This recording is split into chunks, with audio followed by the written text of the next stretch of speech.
is my Vice Chairman on my right. Before we move to the agenda, I would invite our officers supporting this meeting to introduce themselves. Lisa Davis, Senior Planning Lawyer and Legal Advisor to the committee. Bill Norman, Assistant Director for Planning. Abby Marwood, Deputy Development Manager for Boston. Emma Turvey, Planning Officer. Moving on to our housekeeping rules. Restroom facilities are available on this floor for the ladies and halfway down the main stairwell for gentlemen. In the event of a fire alarm sounding, officers will escort everyone to the nearest safety point in the rear car park. Please ensure when you are addressing this meeting that you do so through the microphone system at all times. Members of the public are free to leave the meeting at any time, and our planning support officers will escort you downstairs. And finally, please be advised that abuse or intimidation of any kind will not be tolerated. Anyone who is deemed to have breached this requirement will be warned and asked to refrain, and if the behaviour persists, they will be asked to leave the meeting. We will now move into part one of the agenda and address the preliminary items.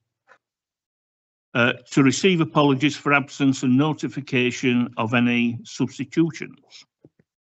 Thank you, Mr. Chairman. We have apologies from Councillor Broughton, who is substituted by Councillor Staples, and further apologies from Councillor Pierpoint and Councillor Stephen Woodliffe, neither with a substitute. Thank you.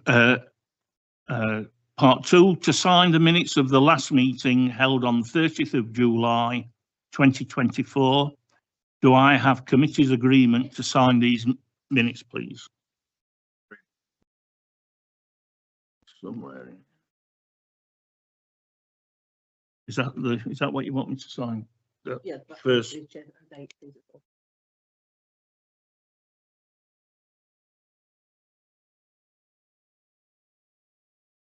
the 8th of the 10th.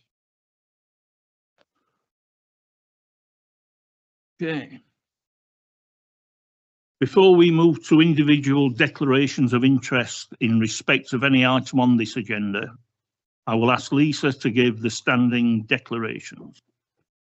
Thank you, Chairman. For public information, I confirm that standing declarations of interest will be recorded within the minutes for this meeting and for all members of this committee who are also members of Lincolnshire County Council, the South East Lincolnshire Joint Strategic Planning Committee, representatives of the Internal Draining Boards and PSPS.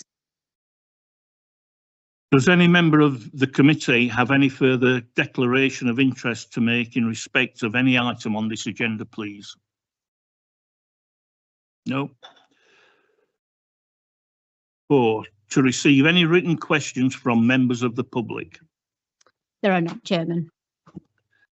So that concludes the preliminary items. We will now move into part 2 of the agenda and receive part 2 of the agenda and receive the reports tabled. Our first item of business today is planning application B240279 on page 15 of the agenda and will be presented by our planning officer, Emma Turvey. Thank you, Chairman. This application is for a 2-storey side and single-storey rear extensions with internal alterations to create a ground floor annex at number 11 Windsor Crescent in Boston, which is in the settlement of Boston. I'll start by going through the slides, which include the plans and photographs of the site, and then a brief summarise of the details of the application set out in the report. This is the site location plan, which outlines the site in red. Moving on to the existing site plan, and you can see the outline of the dwelling and the neighbouring dwellings on the plan on either side. The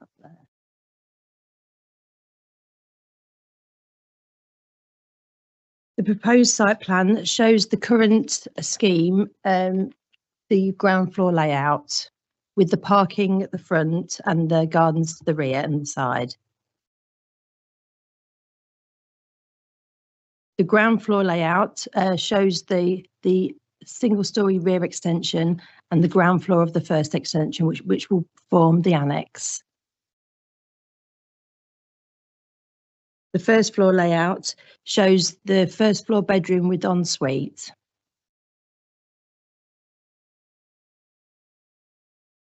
The proposed front elevation shows the extended dwelling and the separation distance from the neighbouring dwelling, which is here, which is number 13.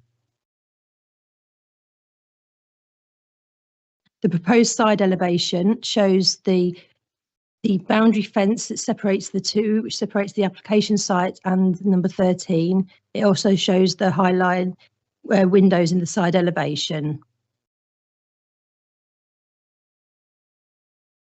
The proposed rear elevation shows the single-storey rear extension and the two-storey side extension and the association with the neighbouring dwelling here, and you can see the gap between the two. There was a previous application for this site which was refused earlier in the year. It was for a larger scheme. This was the previous ground floor layout. You can see that it extends further out to the side towards towards number 13.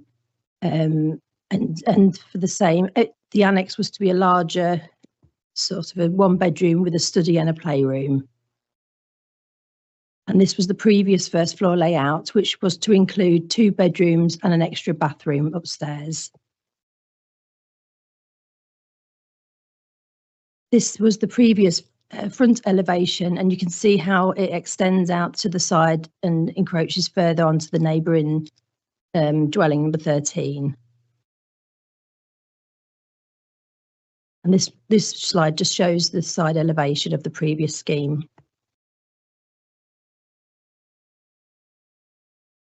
The previous rear elevation shows the larger scale of this proposed development. And then there's the neighbouring dwelling at the side there. And this slide shows the 2 schemes side by side. So you can see the previous scheme on the left and the proposal, which is in front of us now, on the right. And you can see that the scale is, the size of it is a lot smaller than it was previously. And this is the first floor of the original scheme on the left and of the amended scheme on the right. Again, you can see how it doesn't protrude out as far as the previous scheme. And this one just shows the site plan, previous and the amended scheme. Just a couple of photos showing the site and its association with the neighbour, which is number 13 on the left. You can see the driveways, and this one's just looking out onto Windsor Crescent. I've also taken, there's some from further back, which shows the separation distance between the 2 properties. Again, you can see the size of the separation distance between the 2. We've had some objections from neighbouring dwellings regarding parking issues, which include the current highway, which is adjacent to the site. Neighbours felt that it wasn't wide enough for on-street parking if that was necessary. The issues with the development is out of character with the area, loss of light into the side elevation of number 13, noise issues relating to the site. It was also raised about the possibility of the site being used as a HMO, but this is not what is shown on our submitted plans, and the proposal is just for the dwelling to be extended and the addition of an annex. If this use came up in the future, it would be dealt with appropriately. Links County Highways were consulted on the proposed development and had no objections, as the site has sufficient parking, plus there is additional parking available on the highway. Therefore, they concluded that there would not be an unacceptable impact on highway safety as a result of the development. Therefore, it is considered that this current scheme is acceptable and accords with policies 2, 3, 4 and 28 and is recommended for approval with the addition of 4 conditions as set out in my report. There is a condition included which ensures the annex remains incidental to the main dwelling. Thank you. Thank you, Emma. We do have one speaker on this application. That is the ward member, Councillor Paul Gleeson, who will call the application in to committee. Councillor Gleeson, you are not subject to any time restrictions, but please be kind to us.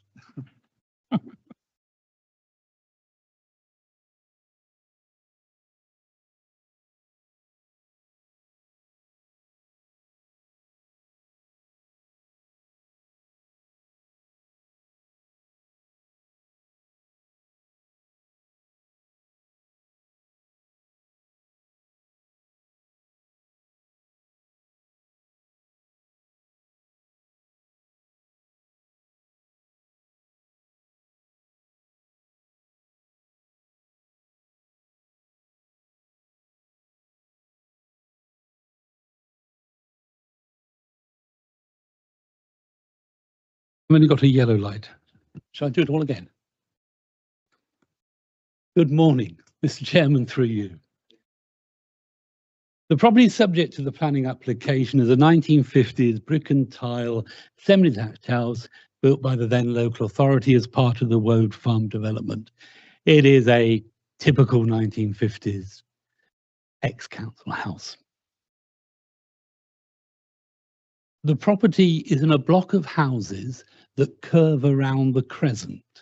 And as a result of this, their frontage are narrower than you would normally find elsewhere on Woad Farm. The impact of this is that there are fewer parking spaces than you would normally expect. Windsor Crescent splits around an island there and is a narrow road in front of the subject property.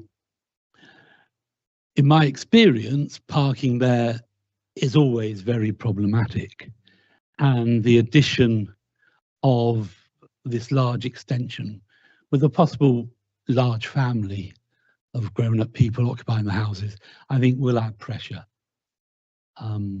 Also, whilst they are offering 2 parking spaces, by the access and egress to those parking spaces, will actually take out 1, if not more, parking spaces from the road. So the balance isn't really being helped.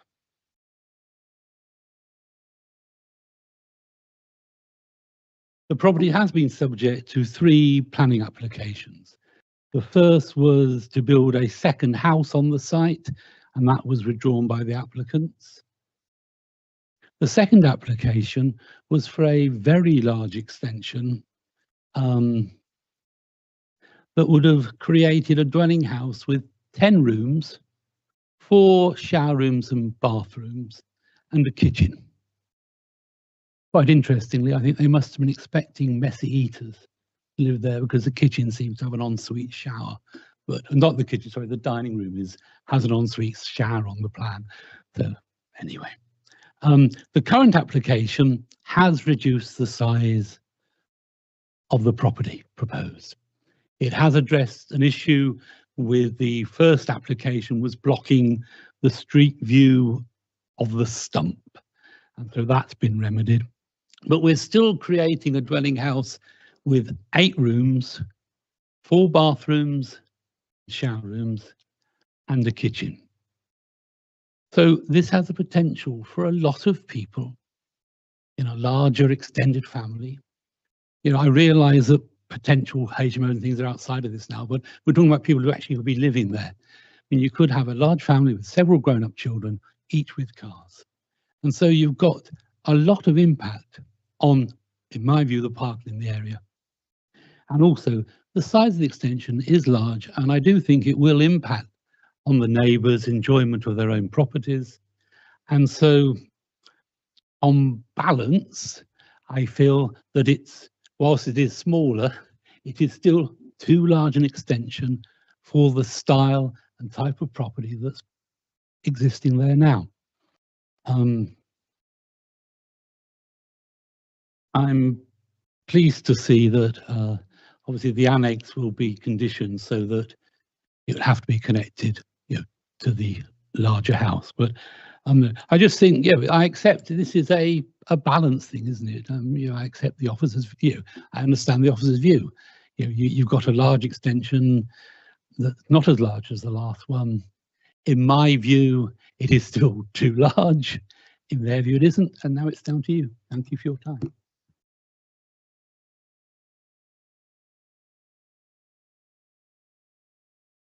Thank you, Councillor Gleeson. Does any member of this committee wish to ask Councillor Gleeson any questions in respect of the representation he just made? I would remind members that at this point, it is only for committee to question Councillor Gleeson and not to make general comments nor question officers. The floor is open.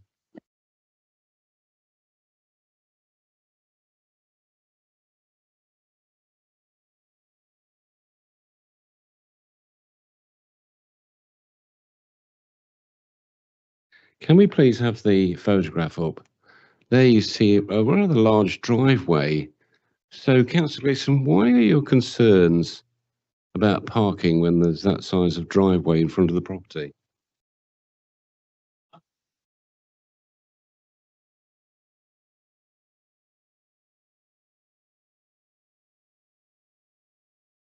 They can't be parked there. But so you just, and it's quite a narrow road and cars all over the place. I just think there will be many more cars. Okay, thank you.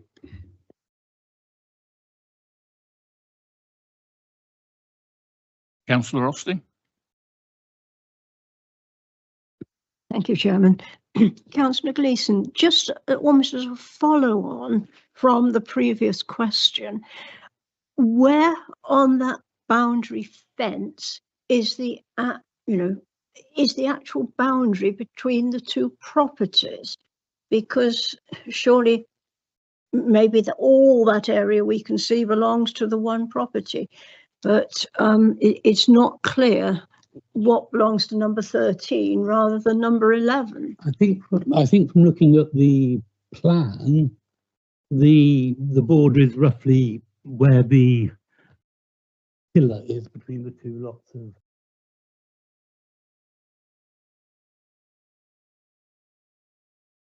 It seems to show a line coming, relatively straight down.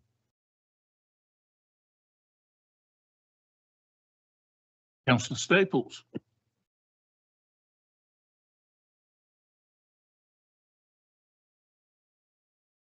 Thank you. Councillor Gleeson, is the neighbouring property, is that not extended? I genuinely don't know. It looks to me as though it is actually. Yeah. And as for the boundary, is the hedge I can see splitting the two properties, is that the boundary? Could that not be extended or a fence put up there to actually separate the two properties if desired? Yeah, no, that would be up to the Thank you. two owners. Thank you, Chair. Any more questions?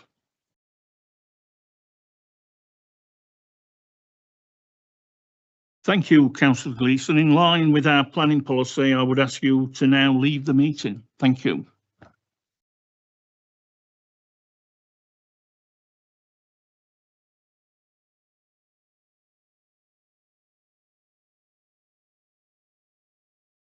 Emma, would you like to make any comment?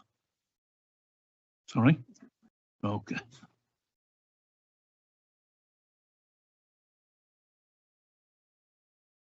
Thank you, Chairman. I'd just like to say that the boundary is where the hedge line is and runs to the front line where the pillar is in between. I'd also like to say that number 13 isn't extended. It's the end terrace of that block. Thank you. Oh, okay.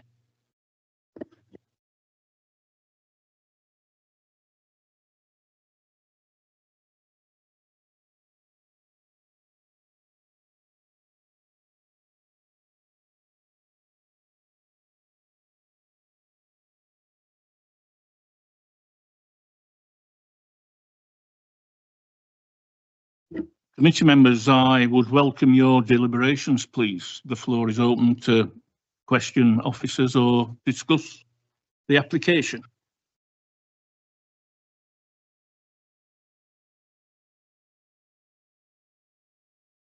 Councillor Welbury.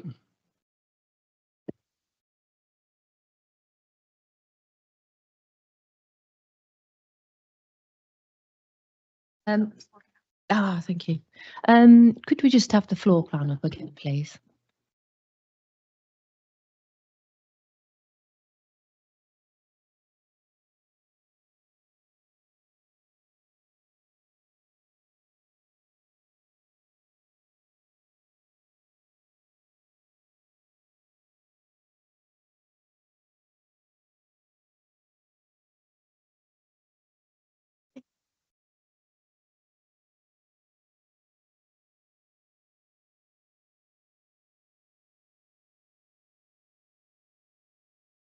Thank you.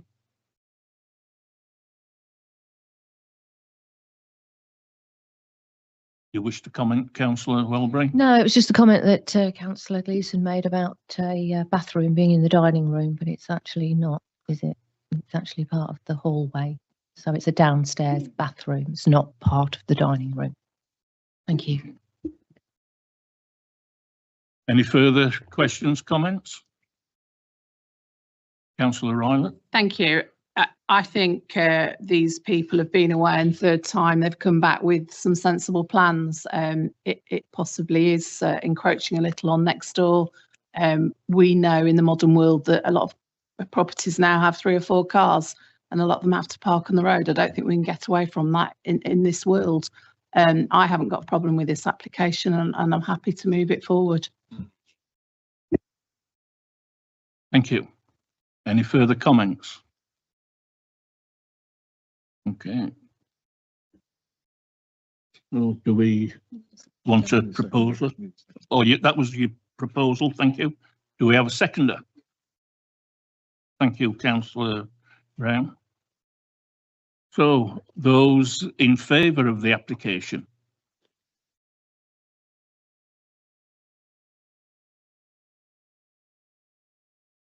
Yeah. I have to say something like that. Application, isn't it? Yeah. Subject to condition. Right. Thank you, everybody. So the officer's recommendation is to approve this application in line with the officer recommendation, subject to the conditions therein. Okay. So that is carried. And now we move on to the second item of business today, is the appeals report on page 29 of the secondary agenda pack issued. This will be presented by our Deputy Development Manager, once more, Abby, please. Thank you, Chairman. Yep, it's just a quick run through of the appeal decisions that we've had since October 2023, which was the last time I brought an update to committee. We've had a total of 6 appeals in that time, which consists of 2 planning application appeals and 4 enforcement notice appeals. The full details are within the report, but I'll just do a quick summary of some of the key issues and things that arose from those decisions. The first one we have is Stoneacre Farms. This was a prior notification for a Class Q, which is a conversion of an agricultural building to a dwelling in accordance with the criteria in the GDPO legislation. We refused the application on the basis that it didn't meet the criteria within the legislation. The applicant sought costs against the LPA, claiming that we'd acted unreasonably in that decision making. So the inspector agreed with the council that the proposal did not meet the requirements of Class Q and determined the LPA had not acted unreasonably. They dismissed both the appeal and the costs application, which is quite important for us in terms of making sure that our decision making is justified and reasoned and stands up to scrutiny in terms of the inspectorate. Next one on the list was Laverne at Washdyke Road. So this was an application for a single dwelling in the countryside, which was actually refused by this committee in July. Don't know if you remember that one. The usual reasons for refusal were unsustainable location and flood risk. The inspector agreed and dismissed the appeal. So again, another reiteration that unsustainable locations and sequential tests are important in terms of our decision making. Then we have the barn at Sea Dyke House. So this was a split decision between the enforcement notice and the planning appeal. So there was a refusal of planning permission to change the use of an annex to a dwelling, following which an enforcement notice was served to cease the use of the dwelling. The inspector found that the annex had actually never been used as an annex and therefore had always been occupied as a separate dwelling. He therefore quashed the enforcement notice, but he dismissed the planning appeal, citing again unsustainable location in the countryside and flood risk. It's a bit of an unusual one, that one, but again, it's those reasons around unsustainable locations for dwellings in the countryside and flood risk. 2 Seaford Road was an enforcement notice which was served against the unauthorised installation of roller shutter blinds at 2 Seaford Road.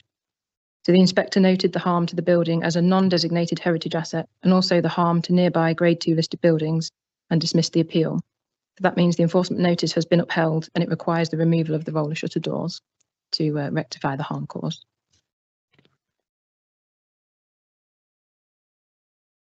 The next one we've got is Oyats Drove at Amber Hill. So again, this was an enforcement notice served following the refusal of planning permission.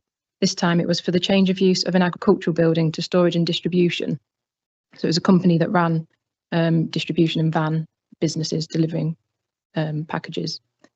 So we refused permission on the grounds of impact on the rural character, again, an unsustainable location outside of a settlement boundary, impact on the countryside and highway safety. The inspector agreed that the business would have unacceptable impact on the rural character and appearance. However, they did state that the highway's concerns could have been reasonably addressed by conditions, which is quite an important point to note in terms of our conditions. The inspector did dismiss the appeal and they gave 12 months for the use to cease. So he gave him an extended time to relocate the business to somewhere more suitable.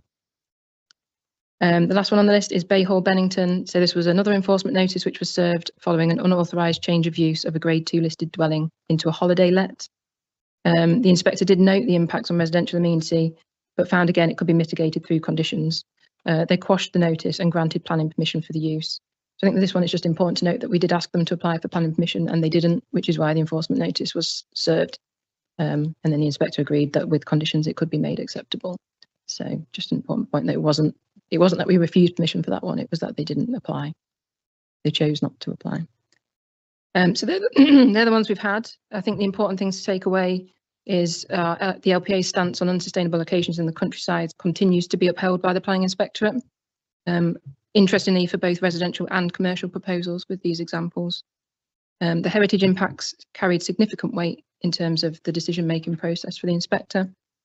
Importantly, no cost applications were successful against us, again demonstrating that our decision-making has been reasonable and justified. And it demonstrates that the service continues to demonstrate high quality decision making and we're performing well within the national performance targets for appeal decisions. Thank you, Chairman. Thank you. Are you happy to take questions or any discussion points there, please? Councillor Dorian. Thank you, Chair. Thank you, Abby. I want to ask a question on the last one that you mentioned about Bay Hall in Bennington.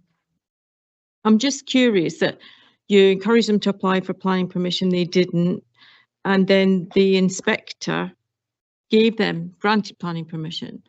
So how does that, can you just talk us through how that happens? Do they submit as part of an appealing to the inspector, do they submit an additional planning application? Is part of that process, and what happens to the costs that they would have paid the council when they applied for planning permission? Do we retrieve those in any way? Because we seem to, if we don't, we've missed out there. Thank you, Chair. So taking the first part in terms of how do they get planning permission. So if they don't apply for planning permission, we can serve an enforcement notice, which is what happened in this case, to cease the use because it's unauthorised. At that point, then they can appeal the enforcement notice. And when they appeal, they can say to the inspector, we're appealing because we think it should have planning permission. So that effectively is their planning application process. The inspector then assesses it, does a site visit, undertakes the assessment and decides whether or not it should have planning permission or not based on the harm. So in this case, they came to the conclusion that with conditions, the harm would be mitigated and acceptable. And then when they quash the enforcement notice, the inspectorate effectively give planning permission for that development. In terms of the costs, we don't recover them in that process. It's part of the risk, I suppose, of submitting an enforcement notice. Obviously, we do proactively try to encourage them to submit planning application in the first place, but if you've got an unauthorised development in a Grade 2 listed building, it was a fairly serious situation, which in this case resulted in enforcement notice. So there are times when we can apply for costs if we think the other parties acted unreasonably the way they can apply for costs to us. But in most cases, we just deal with the enforcement or planning appeal process. Do you want to add to that, Phil? No, that's 100% correct. I suppose the only thing to say there, that is quite an uncommon situation, I would say. But I think there is something else. We'll just turn to Lisa, perhaps something we can take away and have a look around. I think councils in general are quite bad at going for costs themselves. All councils, I think, to be fair. So I think that's something, yeah, perhaps we'd have a look at in terms of whether there's any case law out there or anything like that. But so yeah, I don't have an exact answer, but I think, yeah, we could certainly take a bit of learning and have a look at that for sure. Thank you, Chair. Yeah, it just seems to be a bit sneaky, especially if you've encouraged them to apply for planning permission and if you'd given advice and we could have set conditions, we could have reached the same conclusion as the inspector. When they appeal, do they pay any costs to the inspector to raise that appeal? Is there anything they have to put their hand in the pocket for? Yeah, I was just checking. With planning appeals, it's free, and for enforcement appeals, it's free as well for the appellant. So the costs are based on whether they have a planning consultant or not that represents them. And I think in terms of going for cost on unreasonable behaviour, the bar is fairly high, I think, in terms of where you set unreasonable behaviour at. So the applicant is entitled to appeal the enforcement notice. So there would have to be clear evidence of unreasonable behaviour. But like Phil said, it is something we can maybe pick up going forwards. But it is unusual that we get them. And I think the particular circumstance with this one being a Grade 2 listed building, we felt as an authority that there was harm as a result of the unauthorised change of use, which is why we pursued the enforcement notice. And the inspector disagreed, which is he's entitled to do. But yeah, I think there's definitely some things we can take away around costs and where that bar sits in terms of whether we just put an application in if we've been proactive in the first place. Any further comments? Okay, well, the recommendation is to note the appeals report update. Are we all happy to do that? Yep. Thank you, Abby. You've kept us on the straight and narrow, I think. That concludes, which I'm pleased to see. So everybody, it concludes the business of this meeting, and our next scheduled meeting is on Tuesday, the 5th of November. So we'll have a bonfire. And I am advised that at this time, that meeting will take place. Thank you, everybody.